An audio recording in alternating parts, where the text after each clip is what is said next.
Chers internatateurs et internatatrices, bienvenue dans cette journée spéciale super-héros chez Trick Track. Si vous avez regardé la dernière émission, c'est-à-dire le papotage entre Monsieur Guillaume et notre cher invité, Monsieur Olivier, comment ça va bien? Super bien. Et notre super-héros de la crayon, Monsieur Heinz lui-même, en forme de Sleep Boy aujourd'hui. C'est ça, exact. Et nous allons commencer les jeux avec Heroes Wanted, Heroes un Wanted. jeu américain de Action Phase Games, 1 à 5 joueurs. 14 ans et plus, et 60 minutes environ par partie. À peu près. Donc c'est un jeu qui a très bien marché au pays des hamburgers, mais en Europe, enfin ici surtout en France, ça n'a pas été encore traduit, ce qui est fort dommage apparemment. Ce qui est vraiment fort dommage parce que c'est un super jeu de super-héros avec une ambiance merveilleuse. Parce que c'est un jeu où on va avoir du roleplay. Et le jeu marche parce qu'on a du roleplay autour de la table. La mécanique de création des personnages est absolument unique. Et franchement, c'est une super création de Little Chance, qui sont deux auteurs et qui ont effectivement réalisé ce jeu-là. Tout se passe à Zeta City, qui est une ville fictive. Et Zeta City a une équipe de champions, qui sont les Zeta City Champions. Et on va essayer, nous, petits padawan du super-héros, de rejoindre cette équipe. Sauf que, effectivement, au cours d'une histoire et d'un scénario, on va essayer, nous, apprentis super-héros, à rejoindre cette équipe de champions, mais à la fin, il n'y en a qu'un. Hein, c'est un peu comme Highlander, il ne peut en rester qu'un. Donc, effectivement, à la fin, il n'y en aura qu'un qui va être élevé au statut de champion de Zeta City. Malgré tout, nous devons quand même coopérer parce que le jeu peut gagner. Donc, on va essayer, en fonction des scénarios, de rejoindre l'équipe des Champions de Zeta City. Alors, ce jeu est assez unique parce qu'effectivement, d'abord, les Kickstarter ont super bien marché, il y en a eu beaucoup. On a eu la boîte de base. Dans la boîte de base, on a 2 plateaux. Et en fait, les plateaux sont les aventures. Donc, on a, dans les 2 plateaux, ils sont recto verso. Et ça va donner le scénario dans lequel nous allons jouer. J'y reviendrai un petit peu après. Ce qui fait le côté unique du personnage, c'est sa création. Ah bah oui. Ça, c'est merveilleux parce que, d'abord, c'est extrêmement simple et c'est extrêmement drôle. Nous avons, en gros, 2 paquets de cartes. 2 paquets, 2 cartes. Le héros est composé d'un A et d'un B. En gros, chaque joueur va tirer au début les O, c'est-à-dire le paquet A. Il va tirer 3 cartes de personnage. Voilà, donc par exemple, on a un Rhino, Dragon, Computer. Oh non, pardon, 3, désolé. 3. Hop. En gros, cette première partie de personnage, ça va être le haut de notre personnage. Ça va nous donner sa classe et ses pouvoirs. Une fois que nous avons choisi le haut, en l'occurrence, par exemple, je suis Dude, et je vais choisir un bas, qui va me générer lui aussi un pouvoir. Hop. Donc ça, c'est nos 3 hauts. Et les 3 bas, par exemple. Hop, je tire de haut quand même. Hop, on a Giant, Furious et Fancy. Fancy. un peu de choix. Donc effectivement, nous pourrions avoir Sleep Boy, mais là, nous avons, en l'occurrence, Naked Dude. Toi, tu es devenu DJ millionnaire. Moi, mon personnage... Et on a ici Netrocop. C'est ça. Du coup, hop, moi, j'ai réussi à tomber sur Nitro Millionnaire, qui est un héros tech. Tech, absolument. Alors, la première carte le haut va nous donner les classes que nous pouvons jouer. Il en existe 4 de base. Nous avons les Vigilante. Voilà. Nous allons avoir les Mutants, les Tech et les Cosmiques. Alors, globalement, les Vigilante, ce sont des humains type Daredevil, qui sont Spider-Man, qui sont des humains qui ont des pouvoirs et qui vont essayer de défendre la ville. Les cosmiques sont les aliens, les créatures qui viennent d'ailleurs et qui font effectivement souvent des pouvoirs qui sont liés à la récupération de blessures. Les mutants, évidemment, c'est les mutants. Les techs, c'est des armures, c'est des gadgets, et ainsi de suite. Cette classe-là, cette carte-là, nous allons la mettre dans notre zone de personnage. Voilà, parce qu'il y a des détails, sur le derrière. côté. Et qui vont permettre, effectivement, en cours de route, une fois qu'on a mis nos petits pions dessus, de débloquer des pouvoirs en cours de partie, mais je vais y revenir. Donc, une fois que nos personnages sont installés ici, nous allons ajouter, au-delà du haut, du bas, la carte spécifique à notre classe. Nous allons rajouter ce qu'on appelle des quirks, des bizarreries. Voilà.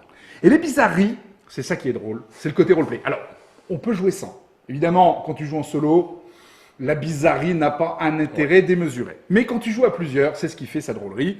Là, en l'occurrence, on aurait Convoluted Origin Story. Donc, en gros, je vais te donner l'exemple. Alors, comme mon masque est bien, mais je deviens vieux, j'ai quand même besoin de lunettes. En l'occurrence, je vais prendre la mienne, qui est un peu plus proche. Donc, en gros, nous allons mettre un pion au maximum, puisque, en gros, cette carte-là va nous rapporter 10 points de célébrité à la fin de la partie.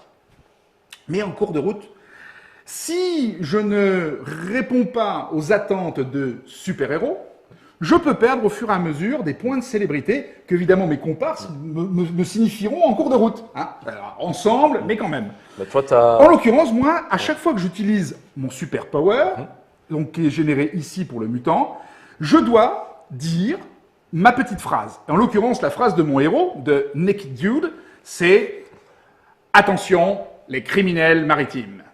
Et donc, si je ne dis pas cette phrase-là lorsqu'effectivement j'utilise mon pouvoir et que vous en apercevez, vous me faites perdre des célébrités. Et chaque personnage, chaque joueur va tirer une carte. Il y en a toute une quantité qui sont plus ou moins drôles. On doit se lever, voilà.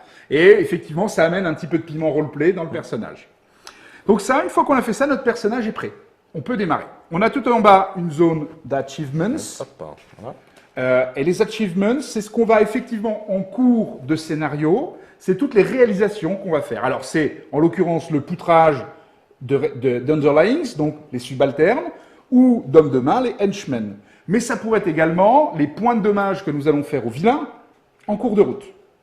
Tous ces éléments-là vont contribuer à augmenter notre célébrité. Globalement, une fois, si nous réussissons le scénario, parce qu'il ne faut pas oublier que nous jouons contre le scénario, contre le jeu en lui-même, si nous réussissons, celui qui rejoindra l'équipe des champions sera celui qui a le plus de célébrité. Et donc, chacun de nous au début, on démarre à 0, et celui qui a le plus de célébrité à la fin l'emportera. C'est très sympa ça aussi, le petit, petit fame track en guise de mots mots croisés, comme dans absolument. les journaux en fait. Et on a tout, donc tu as fame, super, power, villain, donc, du coup, press. on commence là et puis... Absolument, et on continue. On va pouvoir gagner des points de célébrité en cours de jeu. Par exemple, si je mets un KO un henchman, je gagne 2 points de célébrité instantanément. Si je mets KO un subalterne, je gagne 1 point. Si je mets KO un vilain, je gagne 3 points. Mais si je poutre un de mes comparses, je peux aussi gagner 4 points. Parce qu'évidemment, comme à la fin, il ne peut en rester qu'un, eh bien, de toute façon, ça me permet tout de suite d'en éliminer un. Alors, il existe une variante dans Stuff of Legends qui génère une version vraiment coopérative. On va vraiment jouer ensemble contre le jeu. Là, on a un côté quand même collaboratif dans la parole, mais là c'est coopératif. Ouais, jusqu'au bon moment en fait. Voilà. En gros, on œuvre pour le même but, mais par contre, à la fin, il n'y en a qu'un qui gagne. C'est ça. Alors, une fois qu'on a fait nos personnages, ici on a également, j'allais oublier, les parties pour les blessures qu'on va pouvoir prendre en cours d'aventure. Ça, c'est ces jetons-là, j'imagine. C'est les jetons de blessure que nous pouvoir ajouter dans les petites zones prévues à leur effet. Voilà, donc ça c'est... Hop. Voilà, très bien, c'est fait, tout à fait. Je les mets à l'envers. Évidemment, plus on a de blessures, plus on est faible, plus on prend des blessures. Il y a un côté, je me mords la queue et c'est une catastrophe. C'est très drôle.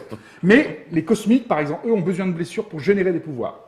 Donc tu peux d'ailleurs t'infliger des blessures pour pouvoir, un côté un peu Hulk, tu vois, et puis tu mets des baffes.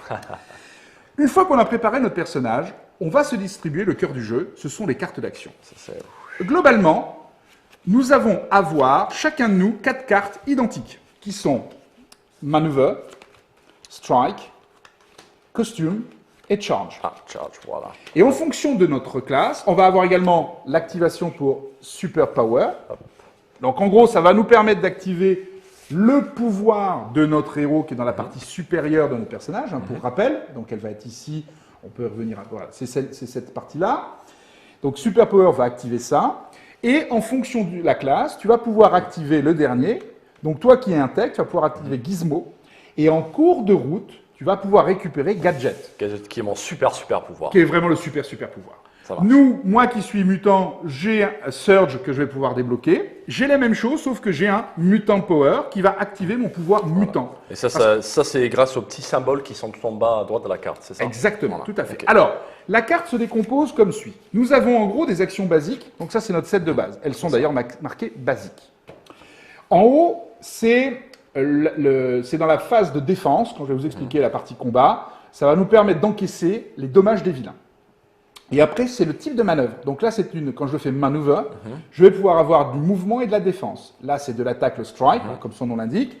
Le costume, évidemment, va nous permettre d'encaisser beaucoup. Il a une fonction de blocage quand je l'utilise en défense, mais également, il a une fonction d'équipement, de défense et de move. Et il y a des vilains qui peuvent être très, très méchants avec ça.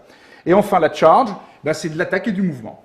Et après, effectivement, chaque carte va avoir ses spécialités. Sachant qu'on a des cartes épiques, spécial et épique, et nous de la même manière dans nos decks. Comment se passe le jeu? En fonction du scénario qu'on va jouer, et là nous allons jouer le scénario de Bedlam at Zeta City Asylum. En gros, le fond de l'histoire, puisque le Zeta City Tribune nous annonce que les vilains ont préparé un plan d'évasion de l'asile de Zeta City. Et ils ont eu l'aide de leur homme de main et de leurs subalternes pour pouvoir sortir de l'asile.